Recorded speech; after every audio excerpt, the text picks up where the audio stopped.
अस्सलाम वालेकुम, welcome to the off the cuff program. और मेरे साथ हैं आबिद राव साहब। और राव साहब, आजकल कुछ बड़ी बड़ी रकूमात की बातें हो रही हैं, कुछ big money, lots of people are talking big money. So how is this money changing hands? Money is changing hands since last many years. देखें, वफादारियाँ खरीदी जाती हैं। आइडियोलॉजिकल तो ना हुई ना, आइडियोलॉजिकल वो नहीं है, ठीक है, मतलब ये मैं उस सेंस में कह रहा हूँ कि पॉलिटिकल वफादारी के जी आपने वोट देना है, बिल्कुल, तो ये आपकी पॉलिटिकल वफादारी कह लें आप। 1988 में जब पहली मोहतरमा की हुकूमत आई थी तो उस वक्त भी हॉर्स ट्रेडिंग का लफ्ज़ पहली दफ़ा हमारी सियासत में आया और अपनी ही पार्टी के लोगों को भी पैसे देने पड़े। वो जो वोट ऑफ नो कॉन्फिडेंस उनके खिलाफ टेबल हुआ था, तो उस वक्त खान अब्दुल अली खान मरहूम, अल्लाह उनको जन्नत नसीब करे, उनकी बड़ी मशहूर स्टेटमेंट आई थी कि पाकिस्तान की नेशनल असेंबली की 250 करोड़ है, जो आदमी दे सकता है तो वो जो मर्जी पाकिस्तान में पॉलिसी बना ले। तो अच्छा, ये जिक्र आपको मालूम है कि आजकल के ये जो सेनेट के इलेक्शन हुए हैं, ये उसका हम लोग आपस में जिक्र कर रहे थे बैठ के, और बहुत बड़े बड़े रकूम के इल्ज़ामात हैं, कोई काउंटर इल्ज़ामात आ रहे हैं। अब मुझे कहते हैं कि जी ट्रेडिशनली फाटा के वोट हमेशा बिकते आए, बिकॉज वहाँ पे कोई political party as such exist नहीं करती, तो वो जिसको भी वो वोट चाहिए तो इंसेंटिवाइज करते हैं वो वोट को, तो वो उसकी कीमत वसूल करते हैं।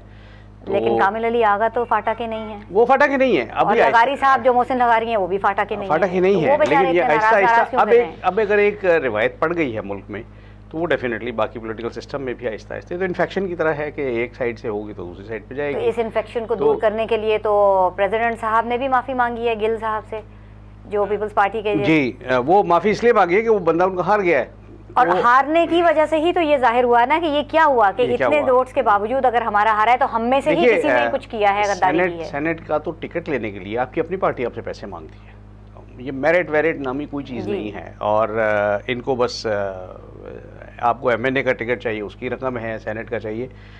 मुझे हैरत जो है ना इससे ज़्यादा ये है कि इलेक्शन कमीशन क्यों सोया हुआ अभी तक। ये देखें, लास्ट टाइम जब हम बात कर रहे थे तो हमने किसी और मौजू पे भी, लेकिन वो जो नतीजा था उसमें यही था, हम कह रहे थे कि फोकस इलेक्शन कमीशन है, उसके लिए टेस्ट केस है जो वहीदा शाह का था, जो वहीदा शाह का था। उस टेस्ट केस में उसके भी अभी कोई मंतकी नतीजे तक नहीं पहुंचे है, वो दोबारा जब पेश होंगी वो जी एग्जैक्टली। लेकिन उससे बड़ा तो ये एक टेस्ट केस तो नहीं, इसको तो आप क्या कहेंगे, this is completely blown over, ये तो हर चीज़ सामने आ गई है। तो अब भी अगर कोई एक्शन ना हुआ तो जो डाउन द रोड वो अभी इलेक्शन होने हैं, नेशनल इलेक्शन, उसमें क्या नतीजा देख रहे हैं? इसका नतीजा will be even more higher prices. इसका नतीजा ये होगा कि इनको करप्शन का एक सर्टिफिकेट मिल जाएगा कि वो जायज़ है इनके लिए। जो आदमी 50-60 करोड़ रुपए दे के सेनेट में आया है, जो नेशनल असेंबली के इलेक्शन में 10 करोड़ खर्च करता है, वो आपका क्या ख्याल है कि ये सिर्फ वतन की मोहब्बत में लोग कर रहे हैं? नहीं जी, वतन कौन सा है? वो वाला वतन जो बहुत गरीब और थर्ड वर्ल्ड कंट्री है, उसमें ये तो वो कीमत इन्होंने अपनी अपनी मिनिस्ट्री से, अपनी अपनी पोजीशन से अर्न करनी है। इसीलिए पिछले अगर आप 40 साल का याद देखें रिकॉर्ड, आपने अपने किसी अजीज़ को पुलिस में इंस्पेक्टर करना है, कस्टम्स में करना है, उसकी एक कीमत है, वो कीमत देने को तैयार है और वो फिर जाके अपना वसूल करता है।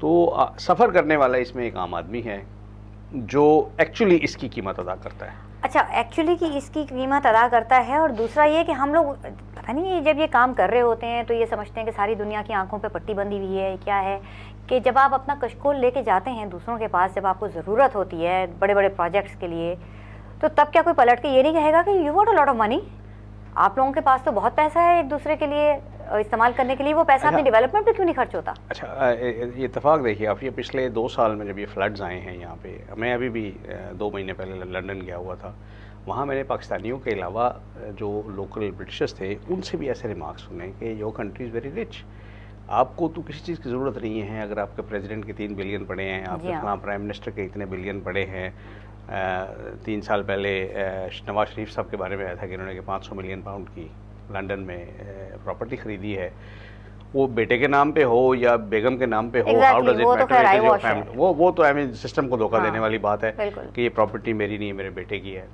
बेटा कौन मतलब बेटा घर से बाहर निकाल देगा आपको? नहीं बेटा, नहीं बेटा लाया कहाँ से है? एग्जैक्टली, बेटा लाया कहाँ से है? तो उसको अगर आपने कमा के उसको दे दिया है और कह रहे कि ये तो एक्चुअली उसका है, तो बात नहीं बनती। लेकिन बहरहाल कि जब हमारी ये पार्टी वाले लोग इतने रिच हैं तो इनको फ्लड की क्यों वो दी जाए? बिल्कुल, और आपको मालूम है कि इस दफा भी हमारी को 33% शॉर्टफॉल है फ्रॉम द फ्लैश अपील जो कि यूएन ने दी थी जी फ्लड रिलीफ के लिए। तो इसी तरह जब ये पहली दफ़ा जब ये जरदारी साहब की गवर्नमेंट बनी, ये सऊदी अरेबिया गए थे कोई अच्छी माली वो इमदाद का पैकेज लेने, तो 200 आदमियों का डेलीगेशन लेके गए थे। जी हाँ। तो मतलब कल we don't even know how to sell our poverty, we can not exactly, या वो वाली बात आप उस वक्त गए हैं तो एटलीस्ट उनसे कोई ऐसी बात करें।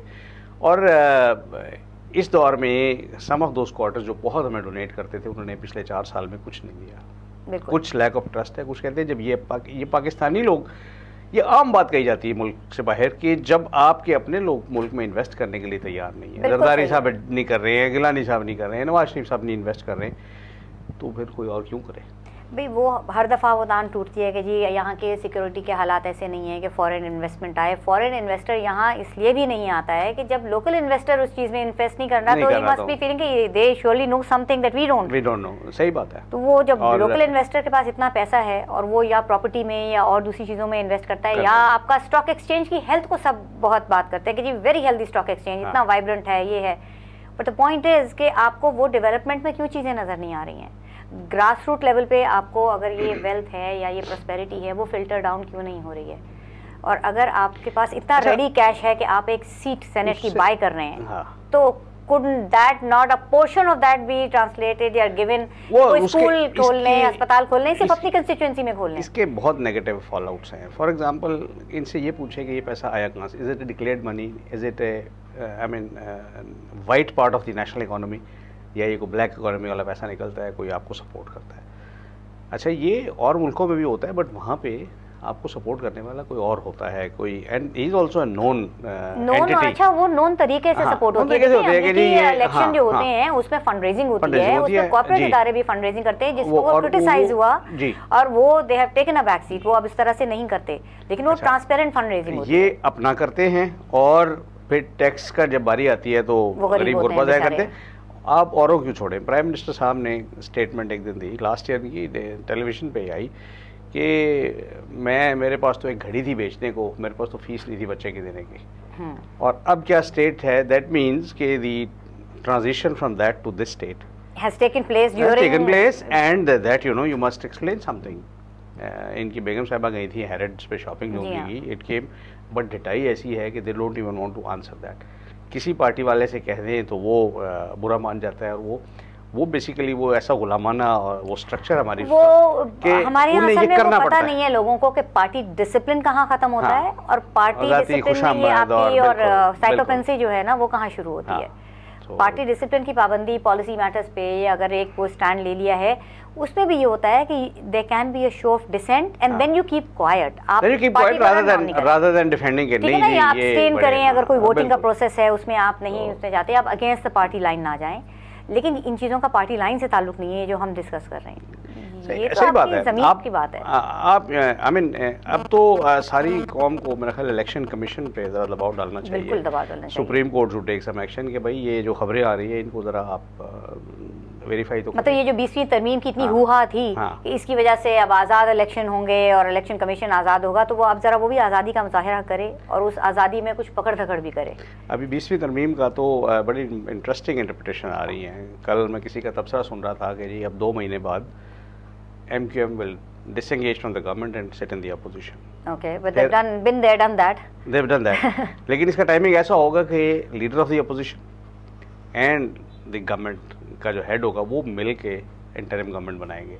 सो MQM will play a very friendly role in the opposition for the government for forming an interim government. अच्छा, वैसे कितनी अजीब बात है कि असेंबलियों के बाहर बड़ी तू महमे और जो दूसरे चैनल्स हैं उसके पर तो गालम गलोच पे भी पहुंच जाते हैं, असेंबली में बड़ी दोस्ती होती है। वो ये वर्ड नूरा कुश्ती मैंने बचपन में सुना था, but I think it's very applicable. ये जो है ये वर्ल्ड रेसलिंग उनकी जो फेडरेशन की जो होती हैं कुश्तियाँ सब फिक्स्ड फाइट्स होती हैं, उसमें ये होता है कि दिखावे के लिए आप लड़ाई झगड़ा करें।